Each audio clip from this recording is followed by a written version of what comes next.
L'actualité à la une ce matin, les journées de promotion minière au Burkina ont ouvert leurs portes dans la capitale burkinabé. 500 personnes parlent des retombées minières au profit des populations locales. Depuis hier, Koudougou vit au rythme des nuits atypiques. La 17e édition s'est ouverte dans la cité du Cavalier Rouge. Live et animation sont au programme. Bonjour, bienvenue au 13h15 de la télévision de Burkina. Le Burkina qui fait la promotion de son secteur minier. Depuis ce matin, 500 personnes réfléchissent sur l'avenir du secteur minier. Comment les retombées de l'or, par exemple, peuvent profiter aux populations locales. Voici le point de discussion. Moumouni Soubega. De 5,6 tonnes en 2008, le Burkina Faso est passé à 32 tonnes en 2011, faisant ainsi de l'or le premier produit d'exportation depuis 2009. C'est un secteur qui joue un rôle fondamental dans l'économie nationale. Rien qu'en 2011, sa part dans le budget s'élève à 127 milliards de francs CFA. Cette mine industrielle en activité, pour ce qui est de l'or, une mine en construction, et le gouvernement a annoncé donc que la première coulée aura lieu le 17 janvier. Nous avons 6 ou 7 permis au niveau de l'or qui sont dans les starting blocks et qui devront pouvoir démarrer les phases de construction à partir de 2013-2014. Au-delà donc du secteur minier de l'or, on a la mine de zinc de Perkoa qui sera donc aussi inaugurée le 19 janvier 2013. Et comme vous l'avez suivi aussi en août dernier, le gouvernement a signé un partenariat public-privé avec Pan-African pour la mise en exploitation donc de la mine de Tambao pour ce qui est du manganèse. L'enjeu de l'heure, c'est de mettre le secteur au service du développement des communautés. Et nous souhaitons que le secteur minier contribue naturellement à la croissance économique, contribue naturellement également aussi à faire réduire la pauvreté dans notre pays. Et je pense qu'aujourd'hui, il faut que dans ce secteur, l'on intègre beaucoup le développement des secteurs économiques des régions concernées. Et il faut également aussi que le secteur minier s'inscrive dans une perspective de développement durable et de préservation de l'environnement. Environ 500 participants comprenant des collectivités territoriales, les partenaires et les opérateurs miniers prennent part à ces journées. Et l'apport de la Chambre des mines, c'est apporter l'expérience que chacune des sociétés minières à son niveau a. Parce que les mines, les sociétés minières ont des politiques. Certaines d'entre elles ont des fondations pour prendre en compte les préoccupations de ces populations. Et ce sont ces expériences-là que nous allons capitaliser pour qu'ensemble, on trouve une solution qui serait la plus adaptée pour faire en sorte que ces retombées soient optimisées. Les collectivités, les partenaires techniques et financiers comme la Banque mondiale ont salué la tenue effective de ces journées et les performances réalisées par le Burkina Faso dans le domaine. Ces journées prévoient des présentations des potentialités minières au Burkina Faso et des grands projets en cours. Cette information avant de poursuivre ce journal. Le président de la Commission électorale nationale indépendante a l'honneur de convier les responsables des partis et formations politiques, les autorités administratives et religieuses, les observateurs et les journalistes à la proclamation officielle des résultats provisoires des élections législatives ce jeudi 6 décembre 2012 à 18h au siège de la Commission électorale nationale indépendante. Leur limite d'arrivée est fixée à 17h45. C'est une information de la CENI. Et puis le Burkina prépare son examen de passage au Conseil des droits de l'homme des Nations Unies. C'est la deuxième fois que notre pays se présente devant cette assemblée pour se faire entendre sur l'amélioration des droits humains. Une rencontre préparatoire s'est ouverte ce matin à Ouagadougou. Claudine Bikaba. Le Burkina Faso sera évalué par le Conseil des droits de l'homme des Nations Unies en matière de droits humains sur la base d'un rapport qui sera examiné au cours de cet atelier de validation. Ce rapport va être passé à la loupe par les représentants des départements ministériels, des partenaires techniques et financiers et des organisations de la société civile.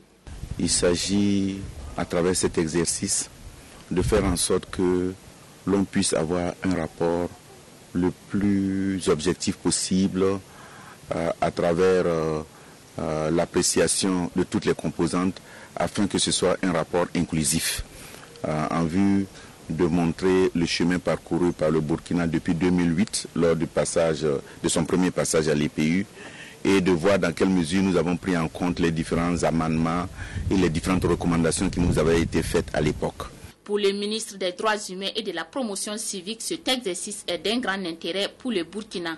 Quand un pays n'est jamais passé à l'EPU, ce pays est quelque peu suspect par rapport à ses pratiques, parce que le fait de ne pas vouloir présenter un rapport, a priori, signifie que vous n'êtes pas déjà en phase avec votre conscience par rapport à l'implémentation des droits humains. Donc le Burkina peut déjà se réjouir du fait déjà d'avoir eu un premier passage et de venir pour un deuxième passage pour montrer que nous sommes dans une volonté de raffermir la question des droits humains et de faire en sorte que ces droits humains puissent non seulement se refléter dans nos textes, dans notre législation, mais que l'on puisse aussi avoir des mécanismes de voir leur mise en œuvre. Les recommandations et amendements qui sortiront de cette rencontre vont permettre au Burkina d'avancer dans l'effectivité de l'application des droits humains. Le sécurisme et la sécurisation des zones accidentelles pour lutter contre les accidents de la route. Une formation se tient sur la question, initiée par le ministère des Transports. Elle vise à réduire le nombre de décès liés aux accidents de la route. Jacques Lamissa Tarpaga. De nombreux accidentés meurent sur les lieux des accidents par manque de secours d'urgence. Pour y remédier, le ministère en charge des Transports a initié cette session de formation dispensée par la Croix-Rouge. La formation concerne les transporteurs et conducteurs routiers, les agents de sécurité et ceux de l'ONASER, l'Office national de sécurité routière. Il s'agit donc d'apporter des éléments qui permettent de sauver des vies, permettent donc aux acteurs du sous-secteur des transports d'avoir des notions qui permettent de sauver des vies, parce que vous n'êtes pas sans ignorer que les premiers soins constituent l'essentiel pour sauver une vie, surtout quand il s'agit d'accidents de la route. Quand on regarde les facteurs de risque, il faut dire que les accidents ou les conséquences des accidents de la route sont particulièrement graves au Burkina Faso. Et c'est l'occasion d'interpeller l'ensemble des usagers pour le respect des règles de la circulation routière. Nous rencontrons effectivement beaucoup de problèmes. Nous assistons beaucoup des accidents sur la route. Après cette formation, je pense qu'on pourrait quand même sauver beaucoup de vies. Et nous-mêmes, ça nous met en sécurité.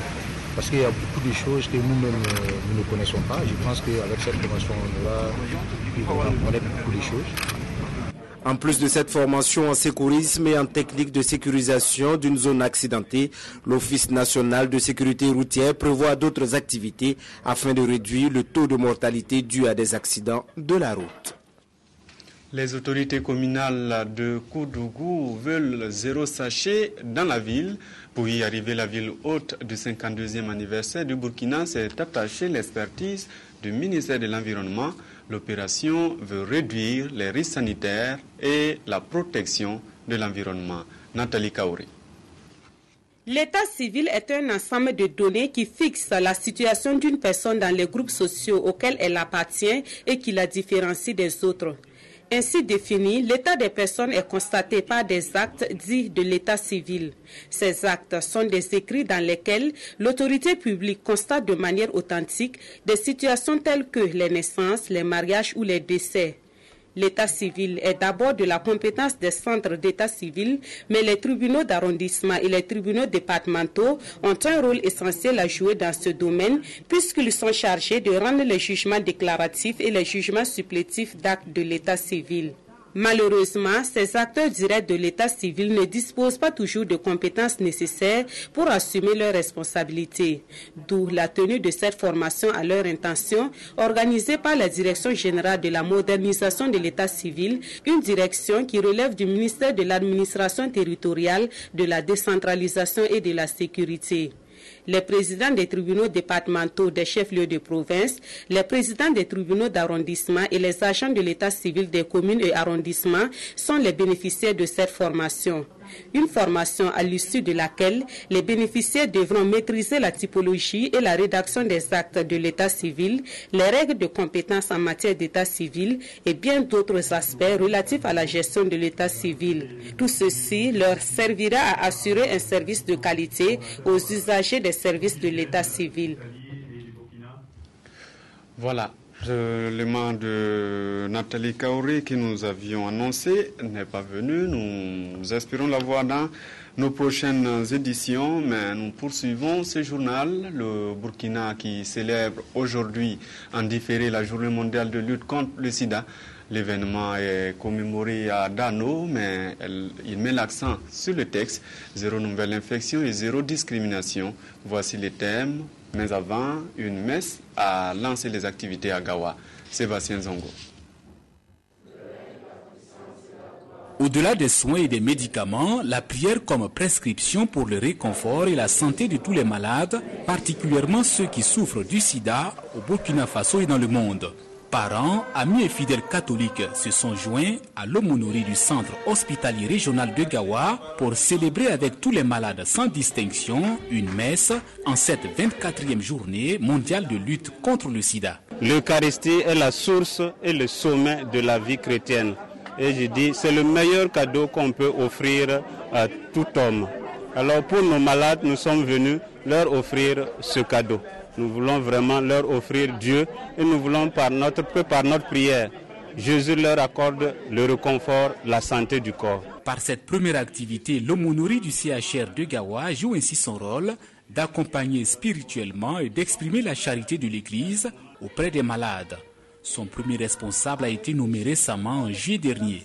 En ce jour-là, où tout le monde entier, que ce soit le monde catholique, le monde musulman, le monde en général, a une pensée particulière pour ces personnes qui souffrent de sida. Nous avons trouvé que c'est une opportunité pour nous, en tant qu'hommes de Dieu, de prendre ce jour aussi, puisque de façon naturelle, nous devons avoir pensé pour ces gens, de prendre ce jour-là pour prier pour les malades de sida et pour lancer les activités de la santé. Généralement, nous mettons l'accent sur le corps. L'homme n'est pas seulement corps, il a aussi esprit. Je pense que cette présence de l'évêque au sein de l'hôpital est un accompagnement spirituel pour nos patients. Et qui dit accompagnement spirituel dit aussi contribution au rétablissement des patients. L'évêque du diocèse de Gawa a aussi offert des présents pour les malades avant de visiter les différents services du CHR. Livres, lecture publique et défis de développement. Ce sera le thème de la foire du livre de Ouagadougou cette année. Hier, les organisateurs ont été installés. Ils ont pour mission de réussir cette foire. Safiatou Tamboula.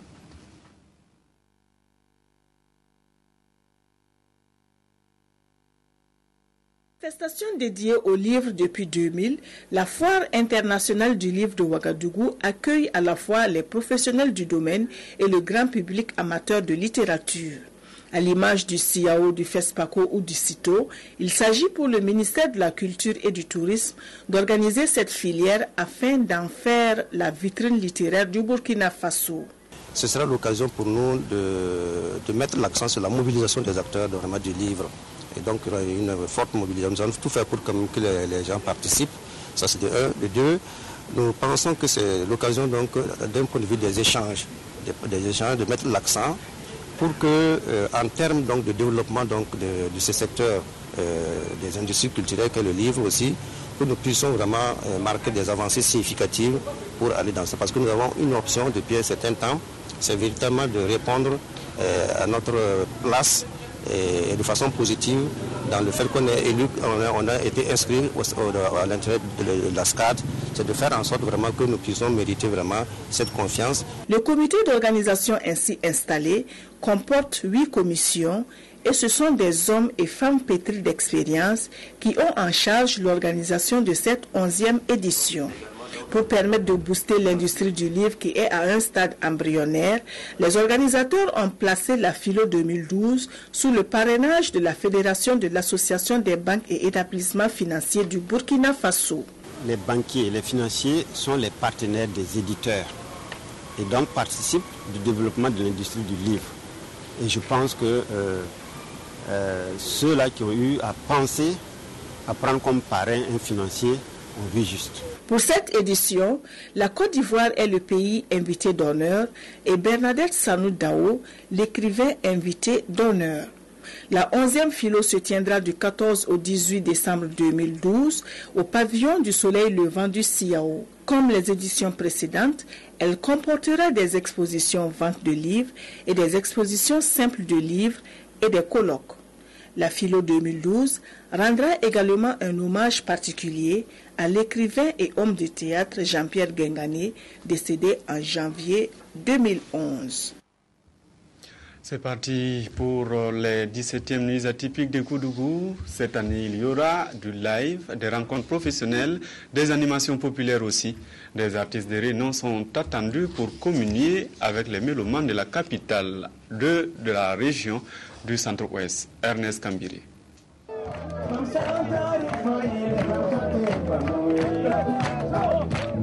Une chanson, une musique, et l'artiste c'est Sanan Bob. Au micro, l'emblématique animateur de couleur tropicale sur RFI, la radio mondiale. Des Amériques et de la Guadeloupe en ce qui me concerne.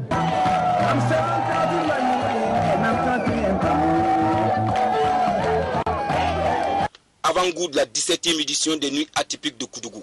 Cérémonie d'ouverture des NAC 17e édition, le spectacle est en fête. Pour communier les artistes d'ici et d'ailleurs, les populations et les festivaliers sont au rendez-vous et cette année encore, Koudougou est en communion avec la culture burkinabé. Le plus important, c'est la fête de la culture africaine même, parce que de plus en plus les Africains délaissent leur culture au détriment d'autres cultures. Et moi je dis toujours, quand on ne sait pas d'où on vient, on ne sait pas où on va, on ne sait même pas où on est. Et pour moi, les artistes que nous recevons ici, c'est pour dire aux artistes que c'est possible. Conseil live, rencontres professionnelles, espace enfants, animation populaire, village atypique et stand d'exposition. Un programme alléchant pour ces NAC 2012 qui allie culture et libre circulation des personnes et des biens. Véritable préoccupation mondiale, le thème de cette édition va contribuer à mobiliser les citoyens du monde, les rallier à cette cause. Et pour partager cette préoccupation avec les organisateurs et le plaisir des nuits mémorables des NAC, le promoteur du FESCO, M. Gilbert Noël Ouedraogo, parrain de cette édition, appelle à vivre dans un monde sans frontières. Pour pouvoir faire circuler les œuvres artistiques, on a besoin soi-même de pouvoir circuler librement. Et nous ne pouvons qu'accompagner parce que nous sommes quand même dans un village planétaire et il y a lieu de créer les conditions pour permettre aux artistes de se déplacer librement. Grand événement de renommée internationale, les NAC Nuits atypiques de Koudougou sont une expérience à vivre et à revivre sans modération. C'est un rendez-vous de loisirs en son, réflexion et lumière que le ministre de la Culture a tenu à saluer parce que les NAC à chaque édition valorisent et font la promotion de nos valeurs culturelles. Nous sommes là cet après-midi pour encourager M. Koudbi Kuala et l'ensemble de son équipe. 17 ans, ce n'est pas 17 jours, c'est vraiment un exemple d'abnégation, j'allais dire un exemple d'amour pour la culture que M. Kuala et toute son équipe démontrent chaque année à travers donc l'organisation de ces nuits atypiques. 17 ans pour les NAC et 52 ans pour le Burkina, Koudougou est en effervescence et les artistes et festivaliers au rendez-vous, alors que la fête soit belle. Cinéma à présent, Affaires publiques saison 3, bientôt sur le petit écran. Le tournage a pris fin hier à Ouagadougou. 26 épisodes de 26 minutes relatent des histoires tirées de faits réels. Salinana pour les extraits. Fait l'ambiance sur le plateau de tournage de Affaires publiques, la série produite par la radiodiffusion-télévision du Burkina. 4 mois ont suffi à l'équipe de production pour boucler les 26 épisodes de la 3e saison.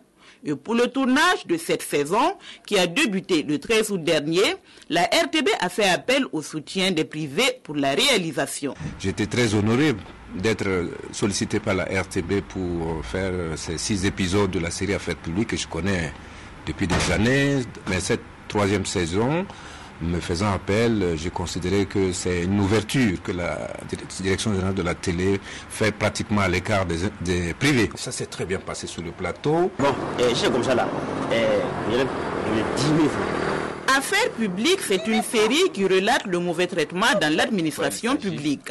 La 3e saison offrira de belles histoires aux téléspectateurs. Nous avons fait de beau travail. Nous avons travaillé dans la sérénité, dans une très bonne ambiance. C'est le vécu quotidien qui est relaté dans Affaires publiques. Que chacun se retrouve dans Affaires publiques. C'est ça qui est important.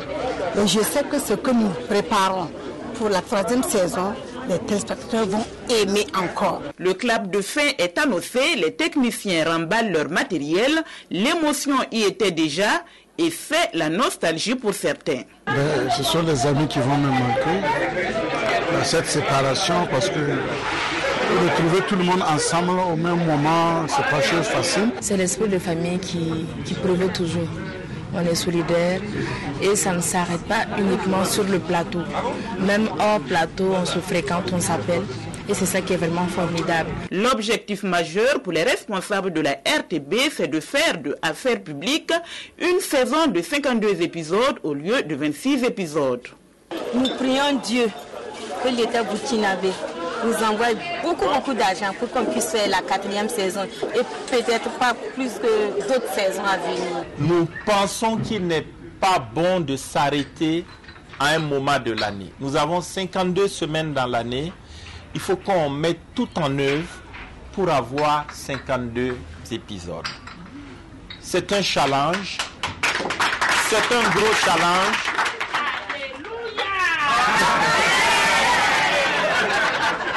La 3e saison est ainsi bouclée. Reste maintenant l'étape de la post-production. Les téléspectateurs devront encore patienter pour pouvoir suivre Affaires publiques saison 3 sur leur petit écran.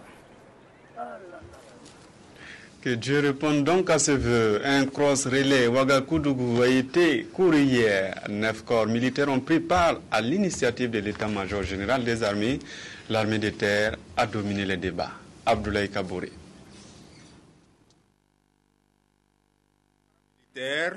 Arpente les artères de la capitale. Il participe au cross-relais Ouagadougou-Koudougou, long de 105 km, dont 5 km à parcourir dans la cité du Cavalier Rouge. Ce sont au total 9 corps qui participent à la course. 21 relayeurs des armées des terres, de l'air, du groupement central des armées, de la gendarmerie nationale, des polices nationales et municipales, de la douane, de la brigade nationale des sapeurs-pompiers et de la garde des sécurités pénitentiaires ont animé la course.